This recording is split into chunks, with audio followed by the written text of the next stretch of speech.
There have already been rumors of plans to axe the bootcamp stages.And now X Factor bosses are reportedly planning to get rid of the room auditions ahead of this year's series in favor of the grand arena tryouts, a source told The Sun on Friday.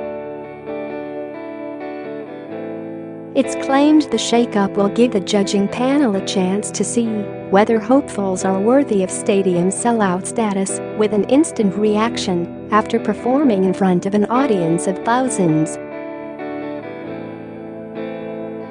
The insider said, while performing in front of 4 of the most knowledgeable people in music, when else will some of these people get the chance to sing in front of an arena full of thousands? Ultimately, bosses are looking for an act who could go on to sell out arenas, so this will be their chance to show they are arena-worthy from the very first audition. The rooms may throw up some comedy gold, but the show is all about finding talent, and producers think putting acts on a big stage from the word go will be helpful in doing that. MailOnline has contacted a representative for the X Factor for comment. This would not be the first time the room auditions were axed from the show, after the arena auditions were introduced in 2009, in a year which gave us Olly Murs, winner Joe McElderry and Stacey Solomon. And despite bringing back the room auditions for a two-tryout stage in 2013, they were axed yet again in 2015 before being brought back just a year later. This would prove to be the latest in a long line of changes to the X Factor as producers desperately try to boost fledgling ratings.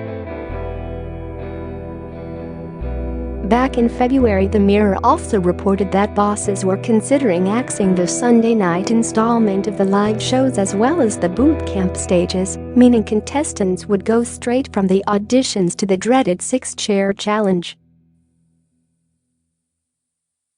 And it seems the judging panel will also be in for a big shakeup, as S&It recently confessed she is ready to replace Nicole Scherzinger, who had reportedly been axed from the show. Speaking at the Bat Out of Hell West End premiere last week, the 54-year-old said she is ready to take over from the axed Pussycat Doll should Simon Cowell come calling.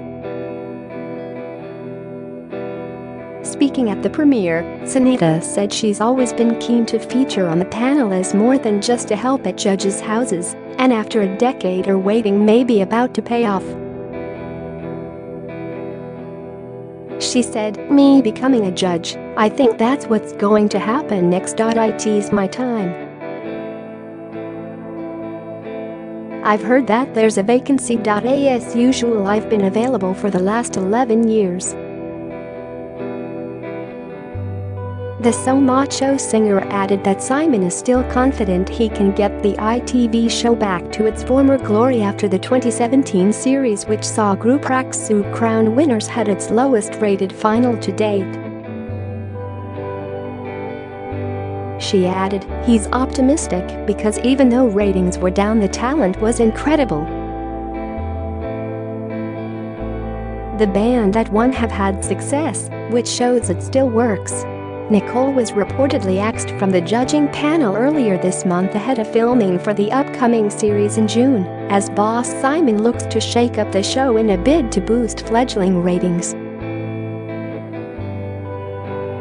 A source told The Sun, Nicole was a passionate judge, but has no contract and won't be back this year in order to bring in fresh blood.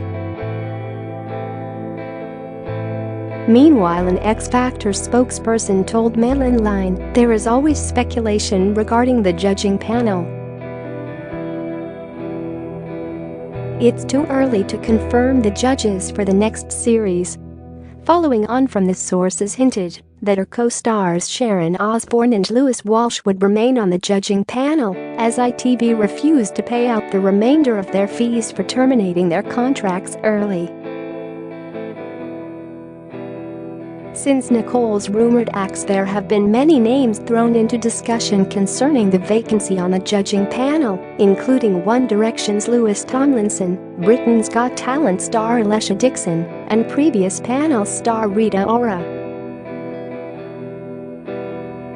Currently, The X Factor is on hiatus, while Simon focuses on the new series of Britain's Got Talent, and Sunita added that following Ant McPartlin's recent troubles, the music mogul is confident that Declan Donnelly can handle presenting the live semi-finals solo when they begin next month. She said, "The show will go on. It won't be the same without Ant, but hopefully he'll be back next year. Everybody's wishing him the best." Ant stepped away from his presenting duties last month after he checked into rehab following an arrest for drink driving. The Saturday Night Takeaway host was fined £86,000 and banned from driving for 20 months on Wednesday after pleading guilty to the charges at Wimbledon Magistrates Court.